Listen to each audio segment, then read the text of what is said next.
बिस्मिल्लाहिर्रहमानिर्रहीम। अस्सलामु अलैकुम डियर व्यूअर्स, आप सबको मैं अपने चैनल में खुशामदीद कहता हूँ। आज का जो हमारा लेक्चर है वो सेल साइकिल पर है। इससे पहले एक लेक्चर ऑलरेडी अपलोड हो चुके हैं और वो सेल साइकिल की बेसिक्स पर मुश्तमिल थी। तो अगर आप उनको देखना चाहते हैं तो इस वीडियोस की पहली जो लेक्चर है, लेक्चर नंबर 1, उसको लाजमी देख लिए। तो चलते हैं सेल साइकिल की जानिब। सेल साइकिल में आज हम माइटोसिस को डिस्कस करेंगे। अगर सेल साइकिल की मैं डेफिनेशन कर लो तो सेल साइकिल का मतलब क्या है, इसमें दो चीज़ें शामिल है। वन इज़ द प्रिपरेशन और दूसरा जो चीज़ है वो डिवीजन है। तो सेल साइकिल का डेफिनेशन इस तरह बन जाएगा कि preparation of cell into division and the next one is division, यानी तैयारी का मरहला और तकसीम होने वाला मरहला जो है, इसको अगर आप कंबाइन कर ले तो इसको सेल साइकिल कहते हैं। एक जो है प्रिपरेशन है और दूसरा डिवीजन है। तो preparation of cell for the division and the next one is division, इस दो लफ्ज़ों की मजमूए को हम सेल साइकिल कहते हैं। अब सेल साइकिल जो है ये दो स्टेजेस पर मुश्तमिल है। कितने पर? दो स्टेजेस पर। तो एक क्या हुआ, एक प्रिपरेशन हुआ और दूसरा डिवीजन, जिसे मैंने आपको पहले बताया। तो डिवीजन को एम पेज भी कहते हैं, एम पेज, और ये जो प्रिपरेशन है इसको इंटरपेज कहते हैं। तो दो चीज़ें बन गई, one is the preparation and the next one is division. Preparation को इंटरपेज और डिवीजन को एम पेज कहते हैं। अब प्रिपरेशन की जो पेज है ये फर्दर 4 पेज पर मुश्तमिल है। One is the G1 page, the next one is S page, the next one is G2 page and the next one is G0 page, G0 page. अब यहाँ पर डिवीजन का जो पेज है ये दो पेज पर मुश्तमिल है। One is the karyokinesis, karyokinesis, और नेक्स्ट जो है वो साइटोकाइनेसिस, साइटोकाइनेसिस। कैरियोकाइनेसिस का मतलब क्या है कि अगर एक न्यूक्लियस है और दो हिस्सों में ये तकसीम हो जाए तो इसको कैरियोकाइनेसिस कहते हैं। साइटोकाइनेसिस का मतलब क्या है कि अगर ये साइटोप्लाज्म है, ये जो इर्द गिर्द इलाका है, अगर ये तकसीम हो जाए इस तरह तो इसको साइटोकाइनेसिस कहते हैं। कैरियोकाइनेसिस फर्दर जो है ये 4 स्टेप पर मुश्तमिल है। One is the prophase, the next one is metaphase and the next one is anaphase and the next one is telophase. तो ये 4 मरहले हैं किस चीज़ का? कैरियोकाइनेसिस का। तो इंशाल्लाह इसको हम डिटेल के साथ आपको पढ़ाएंगे। तो सबसे पहले हम स्टार्ट करते हैं किस चीज़ से? G1 पेज से, G1 पेज से। तो अगर मैं सेल साइकिल की यहाँ पर जनरल स्केच ड्रा कर लो तो यहाँ पर दो स्टेजेस हैं। One is the preparation and the next one is division.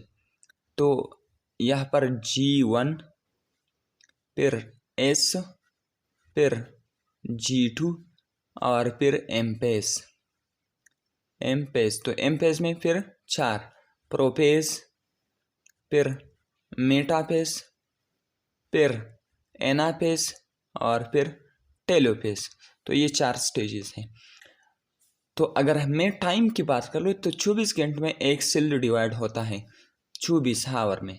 तो 24 आवर में 23 जो घंटे हैं वो ये जो इंटरपेज है ये लेता है, यानी लॉन्गेस्ट पेज जो है ये इंटरपेज है, और एक जो घंटा है ये जो है एम पेज लेता है, जिस पर ये प्रोपेज, मेटापेज, एनापेज, ये टेलोपेज, ये 4 यहाँ पर, ये 4 स्टेप यहाँ पर मुश्तमिल हैं। तो अगर मैं आपको जनरल मिसाल दे दूँ कि एक शख्स है और आपको वो कहता है कि फला जो दरख्त है उनको काट लो। तो ऐसा करेंगे आपके 24 घंटों में से 23 जो घंटे हैं वो आप कुल्हाड़ी की तराशने के लिए यानी तेज़ करने के लिए इस्तेमाल करेंगे, और एक जो घंटा है वो किस चीज़ के लिए इस्तेमाल करेंगे, आप काटने के लिए इस्तेमाल करेंगे। जिस तरह नेक्स्ट मिसाल में आपको देता हूँ कि साल के 12 महीने होते हैं, तो 11 महीना आप 11 महीने जो है आप स्टडी करते हैं, और एक महीने जो है आप फिर एग्ज़ाम देता है। तो जो मंथ है उनका मिसाल डिवीज़न पेज का है, और 11 की मतलब क्या है, प्रिपरेशन यानी इंटर पेज। अब स्टार्ट करते हैं हम G1 पेज से। G1 पेज से, तो G1 पेज में क्या होता है, G1 पेज G1 पेज में बुनियादी जो चीज़ें हैं, first number protein synthesis. Protein synthesis यहाँ पर तैयारी होंगे किस चीज़ का, प्रोटीन का, ये लाजमी याद रखें। नेक्स्ट, अब प्रोटीन क्या चीज़ है, प्रोटीन एक ऐसा बिल्डिंग ब्लॉक्स है हमारे बॉडी का जिसका जो मेन बुनियादी फर्दर ब्लॉक जो है अमाइनो एसिड है। जैसे कि एक बिल्डिंग जो है वो ब्लॉक ईंटों से बने होता है, तो ये प्रोटीन बड़ा यूनिट है और इसकी स्मॉल यूनिट जो है अमाइनो एसिड है। एक अमाइनो एसिड फिर दूसरा अमाइनो एसिड फिर तीसरा, जब ये इकट्ठा हो जाए तो फिर ये प्रोटीन बनाता है। और इसके दरमियान जो बांड होता है उनको पेप्टाइड बांड कहते हैं। ये लाजिमी याद कर ले MCQs के लिए, पेप्टाइड बांड। और अगर मैं अमाइनो एसिड की फार्मूला लिख दूँ तो NH2 यहाँ पर अमाइन ग्रुप होता है, फिर C, और फिर इस तरह कार्बन के साथ H अटैच होता है, फिर यहाँ पर R ग्रुप अटैच होता है, फिर COOH। ये 1 अमाइनो एसिड है। तो इस तरह बहुत से अमाइनो एसिड अगर इकट्ठे हो जाए तो फिर ये जो है प्रोटीन बनाता है। तो प्रोटीन सिंथेसिस फर्स्ट काम है G1 पेज में। सेकंड काम जो है यहाँ पर सेल साइज इंक्रीज। जो साइज है सेल का, फॉर एग्जांपल इस तरह, तो इसका साइज जो है ये बढ़ जाएगा, सेल का साइज। और तीसरा काम जो लाजमी है, सेल ऑर्गेनेली डबलिंग। सेल की जो ऑर्गेनेली है, फॉर एग्जांपल माइटोकॉन्ड्रिया है, क्लोरोप्लास्ट है, तो वो क्या हो जाएगा, वो डबल हो जाएगा। फॉर एग्जांपल अगर मैं आपको कहता हूँ कि एक शख्स है और उनकी 2 बेटियां हैं, तो इसके लिए ये जो है अपना जायदाद जो है तकसीम करता है। तो इसके लिए लाजिम है कि यहाँ पर भी अपना जायदाद और यहाँ पर भी बराबर बांटे। तो इसके लिए इसको डबल करना होगा, क्योंकि एक हिस्सा जो है यहाँ पर जाएगा इसके साथ, और ये एक हिस्सा जो है इसके साथ जाएगा। फॉर एग्जांपल 2 माइटोकॉन्ड्रिया है, तो एक माइटोकॉन्ड्रिया यहाँ पर और एक माइटोकॉन्ड्रिया यहाँ पर। इसके साथ इंशाल्लाह हम सेल की एग्जांपल फिर ले लेंगे। तो ये G1 पेज यहाँ पर ख़त्म होता है कि protein synthesis, cell size increase और सेल ऑर्गेनेली डबलिंग, ये बुनियादी काम है। अब हम जाते हैं सेकंड स्टेप के जानिब, जिसका नाम है एस पेज। हम स्टार्ट करते हैं सेकंड पेज, जिसका नाम क्या है, एस पेज। एस पेज देखिए जी का मतलब क्या है, जी का मतलब गैप है, गैप। तो अगर मैं आपको डायग्राम यहाँ पर ड्रा कर लूँ, तो यहाँ पर क्या था, G1 फेज, फिर इसके बाद S पेज, फिर इसके बाद G2 पेज, और यहाँ पर M पेज। तो देखिए ये जो G1 है ये S और M के दरमियान एक गैप है, तो इसलिए इसको गैप 1 पेज कहते हैं। फिर G2 के देखें तो फिर भी ये M और S के दरमियान एक खाली जगह है जहाँ पर ये G2 पेज मौजूद है, तो इसलिए इसको गैप 2 भी कहते हैं। S का मतलब क्या है, S का मतलब यहाँ पर है सिंथेसिस। अब यहाँ पर 2 चीज़ें आप याद कर लें। एक जो है DNA रेप्लिकेशन। अब इस पर मैं आपको डिटेल बताता हूँ। फॉर एग्जांपल हमारे साथ ये सेल है और सेल के अंदर जो है न्यूक्लियस है। न्यूक्लियस में एक डबल वायर मौजूद है, तार मौजूद है, जिसको डीएनए कहते हैं। फॉर एग्जांपल इसको मैं बाहर निकालता हूँ। इस धागे का नाम, इस तार का नाम क्या है? डीएनए। और ये डबल स्ट्रैंड है, मतलब क्या है? यानी ये दो तारे हैं। अब यहाँ पर देखें, ये पर्दर यहाँ पर जाता है और किस्म की प्रोटीन से ये जो है इस तरह रैप हो जाता है। रैप का मतलब क्या है? कि इसके इर्द गिर्द ये जो है अपने आप को सराउंड करता है। तो इस तरह इस प्रोटीन का नाम जो है हिस्टोन प्रोटीन है, हिस्टोन प्रोटीन। और धागे का नाम डीएनए है। तो ये जो है धागा, फिर हिस्टोन प्रोटीन, फिर धागा, फिर हिस्टोन प्रोटीन। अगर इसको आप कंबाइन यहाँ पर कहते हैं तो यहाँ पर इसके लिए हम क्रोमेटिन का लफ्ज़ इस्तेमाल करते हैं। क्रोमेटिन, क्रोमेटिन क्या है?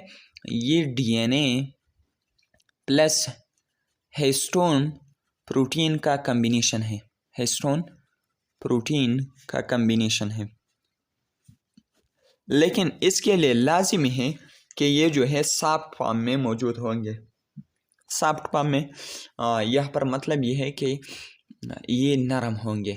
अब जब ये इकट्ठे हो जाता है, फॉर एग्ज़ाम्पल एक दूसरे के करीब आ जाते हैं, इस तरह इस तरह इस तरह इस तरह,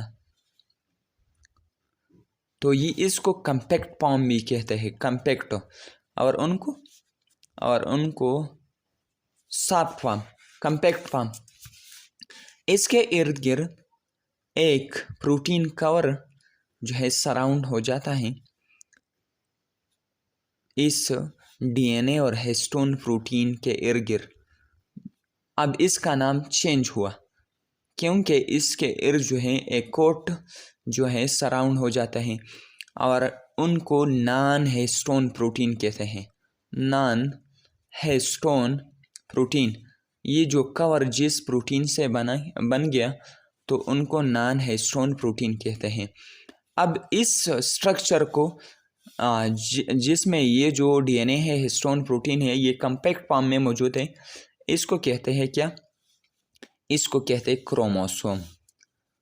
तो नाम चेंज हुआ, ऊपर वाला नाम क्रोमेटिन, यहाँ पर नाम क्रोमोसोम। ये कम्पैक्ट फॉर्म है, वहाँ पर सॉफ्ट फॉर्म था। अब इसकी दो बाजू है, ऊपर वाली और नीचे। इस बाजू को कहते हैं क्या? क्रोमेटिड। अब तीन नाम है, chromatin soft form, chromosome compact form, और इनकी जो आर्म्स है इनको क्रोमेटिड कहते हैं। इसकी जो सेंटर वाली जगह है इसको सेंट्रोमियर कहते हैं, सेंट्रोमियर, सेंट्रोमियर। तो चार नामें आप लाजिम याद रखें। One is the chromatin, the next one is chromosome, the next one is chromatid and the next one is centromere. अब सेल जब यानी डिवाइड होता है, जैसे कि मैंने आपके लिए मिसाल, शादी के जो दिन है अभी डिवाइड होना है, तकसीम होना है, तैयारी करना है, जो अमल था यानी ओहो अभी जो है पूरा होने वाला है। तो यहाँ पर ये जो डीएनए है ये अपनी कॉपी बनाएगा इस तरह ये अपना कॉपी बनाएगा इस तरह। नीचे वाले पोर्शन भी है अपनी, और इसके इर्द गिर्द भी एक कवर जो है वो सराउंड हो जाता है नॉन हिस्टोन प्रोटीन का। अब यहाँ पर लाजिम याद रखें कि यहाँ पर सिर्फ और सिर्फ डीएनए और हिस्टोन प्रोटीन की कॉपी बन गया है और यहाँ पर सेंट्रोमियर एक है। तो जब भी सेंट्रोमियर एक है तो उनको एक क्रोमोसोम हम कंसीडर कर लेंगे। अगर सेंट्रोमियर दो है तो फिर इनको हम दो क्रोमोसोम कहते हैं। लेकिन यहाँ पर सेंट्रोमियर एक है तो इसलिए इसको वन क्रोमोसोम हम कंसीडर करेंगे। तो इस फेज में एक काम ये हुआ कि डीएनए रिप्लिकेशन, डीएनए ये है और इसकी कॉपी बन गया, एक काम ये। सेकंड काम जो है यहाँ पर इस फेज में यहाँ पर centriole doubling, centriole doubling, centriole doubling. अब सेंट्रिओल क्या चीज़ है? अगर मैं आपको सेल की डायग्राम यहाँ पर ड्रा कर लूँ, सॉरी, तो यहाँ पर न्यूक्लियस है, तो यहाँ पर एक अर्गेनिली है जिसका नाम सेंट्रिओल है। अब इसका काम क्या है कि ये एक किस्म की फाइबर बनाता है जिसका नाम क्या है? Spindle fibre, spindle fibre. तो दो कामें जो हैं ये बुनियादी कामें अभी होना है इस पेज में। One is the DNA replication and the next one is centriole doubling. तो पहली स्टेप में 3 कामें थे, प्रोटीन सिंथेसिस, सेल साइकिल जो था उनका साइज बढ़ गया, और इसके अलावा तीसरा काम जो है अर्गेनिल डबलिंग। यहाँ पर 2 कामें, कौन सा? DNA replication and centriole doubling. अब हम जाते हैं नेक्स्ट स्टेप के जानिब जिसका नाम क्या है? जिसका नाम G2 फेस है। अब हम स्टार्ट करते हैं कौन सा स्टेप? तीसरा स्टेप जिसका नाम क्या है? G2 face, G2 face. G का मतलब क्या है? जैसे कि मैंने आपको बताया, G का मतलब गैप है। यहाँ पर रिव्यू होता है, रिव्यू। जैसे कि आपने क्रिकेट तो ज़रूर देखा होगा कि वहाँ पर रिव्यू जो है खिलाड़ी लेता है। तो रिव्यू का मतलब क्या है कि G1 पेज में जो चीज़ें बन गया था तो उनका दोबारा चेकअप करना। फॉर एग्ज़ाम्पल यहाँ पर क्या होंगे? प्रोटीन सिंथेसिस कंप्लीटेड, यहाँ पर इसको कंप्लीट करना होगा, उनकी चेकअप करना होगा। The next one is cell की जो साइज़ है वो इंक्रीज हो जाएगा, इंक्रीज हो जाएगा, यानी up to extreme limit, extreme limit आखिरी हद तक जो है ये बढ़ जाएगा। और तीसरा काम जो है, अगर सेल अर्गेनिली डबलिंग में कोई अर्गेनिली जो है अभी तक जो है वो डबल नहीं हो चुका है तो फिर उनको डबल करना होगा। तो सेल अर्गेनिली डबलिंग कंप्लीटेड, कंप्लीटेड। तो ये 3 कामें जो है यहाँ पर दोबारा उनको चेक किया जाएगा। तो यहाँ पर G2 पेज जो है ये भी ख़त्म हो चुके हैं। 4 number G0 page. G0 page का मतलब क्या है? अगर कोई सेल जो है वो डिवाइड नहीं होता तो यहाँ पर उनका जो जगह है ये है एप अ सेल नॉट डिवाइडिंग। अभी मैं आपको मिसाल बताता हूँ, नॉट डिवाइडिंग, तो ये G0 पेज में होगा। याद रखें, अगर कोई सेल डिवाइड नहीं होता तो वो किस स्टेप में होगा? G0 page. जैसे कि न्यूरॉन है, न्यूरॉन कभी भी तकसीम नहीं होता तो वो यहाँ पर पड़ा रहता है। अब हम जाते हैं नेक्स्ट स्टेप के जानिब जिसको एम पेज कहते हैं। ये बहुत लाजिमी स्टेजेस है जिसको अब हम स्टडी करेंगे। तो आप सबसे मेरा ये बहुत मुअद्दिबाना गुजारिश है कि अगर आप चैनल पे नए हैं तो चैनल को लाजमी सब्सक्राइब कीजिए, और इसके अलावा आपको एक और दरख्वास्त है कि इनको लाजमी शेयर कीजिए, क्योंकि मैंने बहुत ट्राई किया। इससे पहले मैं टेस्ट की वीडियो अपलोड करते थे, लेकिन फिर मैंने सोचा कि ऐसा करेंगे कि मैं अपनी सब्जेक्ट की वीडियोस अपलोड करूँगा। तो अगर आप मुझे सपोर्ट देते हैं तो इंशाल्लाह मैं ट्राई करूँगा कि जितनी भी मुश्किल टॉपिक्स हैं उनको मैं अपलोड करूँगा। तो एम पेज को अब स्टार्ट करते हैं। एम पेज में जैसे कि मैंने आपको बताया कि 2 स्टेजेस हैं। One is the karyokinesis and the next one is cytokinesis, cytokinesis. अब karyokinesis 4 step, prophase, metaphase, anaphase and telophase. तो इसके लिए आप फार्मूला याद करेंगे, PM at America, PM at America. तो इस लफ्ज़ के साथ हमारा कोई काम नहीं है। यहाँ पर प्रोपेज, मेटापेज, एनापेज एंड टेलोपेज। तो स्टार्ट करते हैं हम प्रोपेज से। प्रोपेज, अब प्रोपेज में लाजमी जो बात है उनको याद कर लें। सबसे पहले cell organelle disappear, cell organelle disappear. इसका मतलब क्या है कि सेल की जो ऑर्गेनेली है वो डिसअपियर होंगे, वो रिमूव हो जाएंगे। डायग्राम के ज़रिए भी मैं आपको बताता हूँ। The next one, for example यहाँ पर देखिए, अगर एक ये सेल है और सेल के अंदर जो है ऑर्गेनेली है, फॉर एग्जांपल ये न्यूक्लियस है, यहाँ पर माइटोकॉन्ड्रिया है, यहाँ पर क्लोरोप्लास्ट है, और इस तरह गोल्जी बॉडी, एंडोप्लाज्मिक रेटिकुलम, तो ये डिसअपियर होंगे। क्या मतलब, यह से ये जो है रिमूव हो जाएंगे। तो बस काम ये। The next one is nuclear membrane break down. इसका मतलब क्या है कि ये जो मेम्ब्रेन है, यहाँ पर ये जो मेम्ब्रेन है ये ब्रेक डाउन, यानी ये जो है तोड़ दिया जाएगा, ख़त्म किया जाएगा। दो काम है। द नेक्स्ट वन, तीसरा काम, यहाँ पर एक बॉडी मौजूद है न्यूक्लियस में जिसको न्यूक्लियोलस कहते हैं। Nucleolus disappear. इस तरह यहाँ पर एक बॉडी मौजूद है जिसको न्यूक्लियोलस कहते हैं, तो यहाँ से ये जो है ये भी रिमूव हो जाएगा। और तीसरा काम, चौथा यानी 4 नंबर काम जो है, यहाँ पर लाजिम याद रखें कि मैंने आपको बताया कि एक सॉफ्ट फॉर्म होता है जिसको हम क्रोमेटिन कहते हैं, और दूसरा जो है वो कम्पैक्ट फॉर्म होता है जिसको हम क्रोमोसोम कहते हैं। तो एक क्रोमेटिन और दूसरा क्रोमोसोम, तो एक सॉफ्ट फॉर्म है और दूसरा कम्पैक्ट फॉर्म है।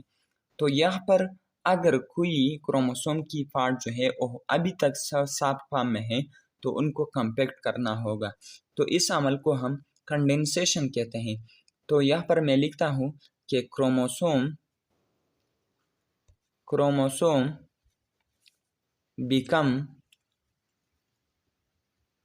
कंडेंस। क्रोमोसोम क्या होंगे, कंडेंस होंगे। यानी फॉर एग्जांपल ये अगर सॉफ्ट फॉर्म है तो ये जो है काइलिंग करेंगे ताकि ये जो है कम्पैक्ट फॉर्म में तब्दील हो जाए। तो ये 4 काम है। अब नेक्स्ट काम जो है, यहाँ पर नेक्स्ट काम ये है कि जो सेंट्रिओल था, सेंट्रिओल जिससे जो है धागे निकलना शुरू हो जाता है, centriole go to opposite pole. Opposite pole का मतलब क्या है, फॉर एग्जांपल ये हमारे साथ सेल है, ये न्यूक्लियस है, तो यहाँ पर सेंट्रिओल है और इसकी डबलिंग हो चुके हैं स्पेस में, तो ये 2 बन गया था, एक यहाँ पर आ जाएंगे और एक जो है पुराने जगह पर वहाँ पर होता है। तो इसको अपोजिट पोल मूवमेंट कहते हैं। और नेक्स्ट जो है 6 नंबर का, spindle fibre attach to chromosome. यहाँ से अगर मैं यहाँ पर डायग्राम में बता दूँ तो फॉर एग्जांपल ये क्रोमोसोम है और ये सेंट्रोमियर है और ये जो है इनकी क्रोमेटिड है। तो यहाँ पर ये जो फाइबर है स्पेंडल फाइबर, ये अटैच हो जाएंगे किसके साथ, इस क्रोमोसोम के साथ। तो ये 6 काम है।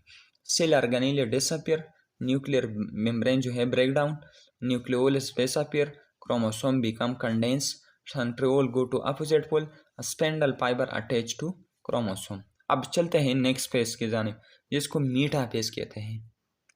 अब मेटाफेज में क्या होता है, मेटाफेज में ऐसा होता है कि इससे पहले जो क्रोमोसोम, सेकंड स्टेप मेटाफेज, तो इससे पहले जो स्टेज था उनको प्रोफेज कहते हैं। तो वहाँ पर ऐसा होता है कि जो क्रोमोसोम है, क्रोमोसोम फॉर एग्जांपल इस तरह यहाँ पर 2 कापी है, एक पुराना और एक नया। तो ये जो है बेतरतीब होता है, यानी एक तरतीब के साथ यहाँ पर नहीं होता, तो इसको तरतीब के लिए लाना होगा। फॉर एग्जांपल इस तरह यह हमारे साथ सेल है, एक एक पॉइंट को तवज्जो से देखे तो इंशाल्लाह मैं यकीन करता हूँ कि आपको अल्लाह ताला इसमें आसानी पैदा करेंगे। तो ये जो है फॉर एग्ज़ाम्पल ये ओल्ड है और इसके साथ एक नई कापी जो है बन चुके हैं डीएनए रिप्लिकेशन में। इस तरह यहाँ पर भी एक ओल्ड और एक न्यू। तो अब एक लाइन के साथ ये जो है आ चुके हैं। इसको कहते हैं क्या?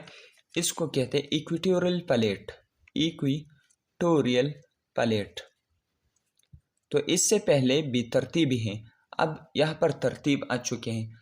इसको इक्वेटोरियल प्लेट। अब इक्वेटर का मतलब क्या है? इक्वेटर जो है एक लाइन है दुनिया में जिसके ज़रिए दुनिया जो है दो हिस्सों में तकसीम किया गया है। नॉर्थ पोल और साउथ पोल जो है इस साइड है। इसको मेटापेज प्लेट भी कहते हैं। मेटापेज प्लेट। और इस तरह यहाँ पर क्या होंगे? यहाँ पर सेंट्रोल, यहाँ अटैचमेंट, यहाँ पर अटैचमेंट, यहाँ पर सेंट्रोल, तो यहाँ से अटैचमेंट और फिर यहाँ से अटैचमेंट। अब यहाँ लाजिमी याद रखें कि अटैचमेंट के लिए यहाँ पर एक प्रोटीन होगा एमसीक्यूज़ के लिए जिसको काइनेटोकोर कहते हैं। काइनेटोकोर प्रोटीन, इसको लाजिमी याद रखें।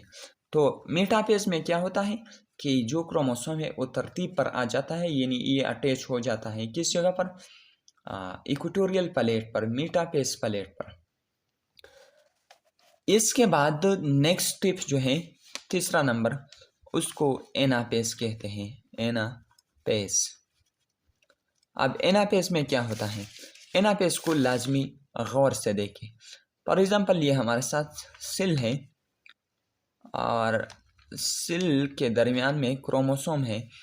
तो यहाँ पर ऐसा होता है कि जो फाइबर है, स्पेंडल फाइबर, उनकी साइज जो है वो छोटा हो जाता है।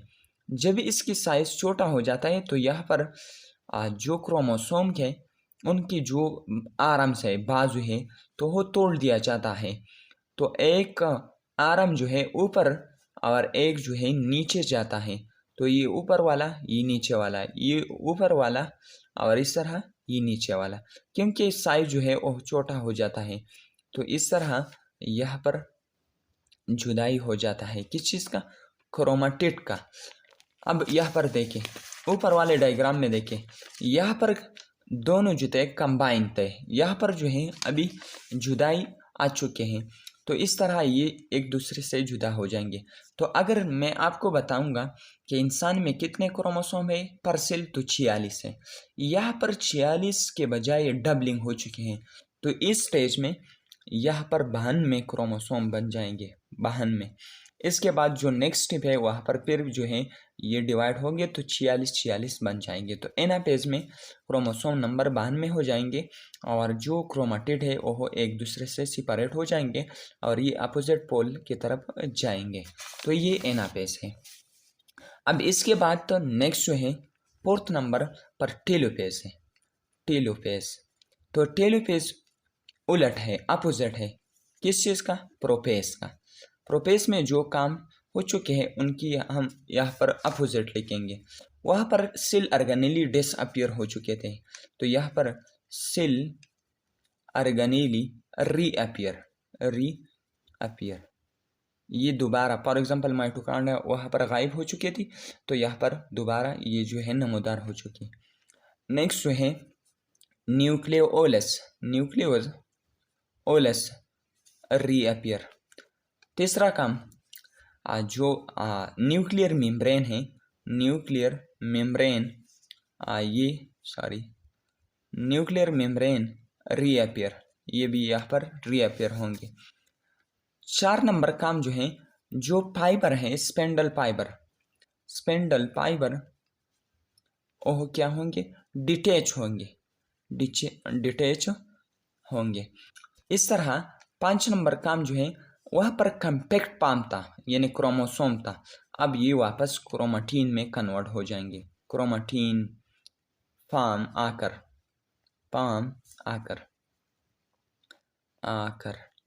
तो इस तरह हो जाएंगे। फॉर एग्जांपल ये हमारे साथ क्या है? सेल है तो यहाँ पर क्या है, 2 क्रोमोसोम उस तरफ और 2 क्रोमोसोम इस तरफ। यहाँ से स्पेंडल फाइबर रिमूव हो चुके हैं, सेंट्रियोल जो हैं वो गायब हो चुके हैं और इसके साथ पहले स्पेंडल फाइबर अटैच थे तो ये अभी यहाँ पर नहीं है। इसके बाद जो है नेक्स्ट यहाँ पर न्यूक्लियर मेम्ब्रेन आ चुके हैं। इस तरह यहाँ पर सिल अर्गेनेली इसके साथ, ये न्यूक्लियर मेम्ब्रेन है, इसके साथ सेल अर्गेनेली और इसके साथ आ चुके हैं। तो यहाँ पर क्या होंगे, सेल अर्गेनेली रिएपेयर, न्यूक्लियोलस यहाँ पर एक ब्लैक बॉडी है जो कि आरएनए की सिंथेसिस करता है प्रोटीन की। इंशाल्लाह इसको हम भी आपको पढ़ाएंगे। Nuclear membrane reappear, spindle fibre detach, chromatin form, यानी क्रोमेटिन फॉर्म आकर अभी यहाँ पर ये जो है ये क्रोमोसोम फॉर्म है। तो ये इस तरह मैं लिखता हूँ कि यहाँ पर ये इस तरह सॉफ्ट फॉर्म में कन्वर्ट हो जाएंगे, इस तरह। और इसके साथ जो है ये साइटोप्लाज्म है। यहाँ पर सेल अर्गेनेली जो है दोबारा रीअपियर हो चुके हैं इस तरह। इसके साथ माइटोकॉन्ड्रिया, इसके साथ भी माइटोकॉन्ड्रिया, इसके साथ भी क्लोरोप्लास्ट और इसके साथ भी क्लोरोप्लास्ट। जितनी भी अर्गेनेली है उनको एक एक सा यहाँ पर भी और यहाँ पर भी आपको लिखना चाहिए। इसके बाद नेक्स्ट आखिरी स्टेप जो है साइटोकाइनेसिस। तो साइटोकाइनेसिस में क्या होगा कि ये जो साइटोप्लाज्म है ये तकसीम हो जाएंगे। तो इस तरह तकसीम हो जाएंगे कि यहाँ पर क्या है, क्रोमेटिन है, यहाँ पर माइटोकॉन्ड्रिया है, यहाँ पर क्लोरोप्लास्ट है, जितनी भी अर्गेनेली है। तो इसके इर्द गिर्द भी एक पर्दा और इसके इर्द गिर्द भी एक पर्दा, वहाँ पर न्यूक्लियस, क्रोमेटिन और माइटोकॉन्ड्रिया, क्लोरोप्लास्ट। अब इससे पहले जो स्टेप था एनापेस, तो वहाँ पर 92 क्रोमोसोम थे। अब यहाँ पर क्या होगा, हाफ इधर, तो 46 यहाँ पर और 46 यहाँ पर। तो mitosis is a process in which one cell are divided into 2 cell but the chromosome number are same, ये सेम होंगे, यानी 46 पेरेंटल, तो ये जो है इस तरह डॉटर सेल में भी ये 46 होंगे। तो ये थी आज की क्लास। इंशाल्लाह नेक्स्ट हम मियासिस को आपको पढ़ाएंगे। तो आपके खिदमत में एक दरख्वास्त है कि लाजमी इस वीडियो की शेयर कर लें, लाइक कीजिए हमारे चैनल को और इस तरह सब्सक्राइब कीजिए हमारे चैनल को। Thank you so much for watching. वस्सलाम।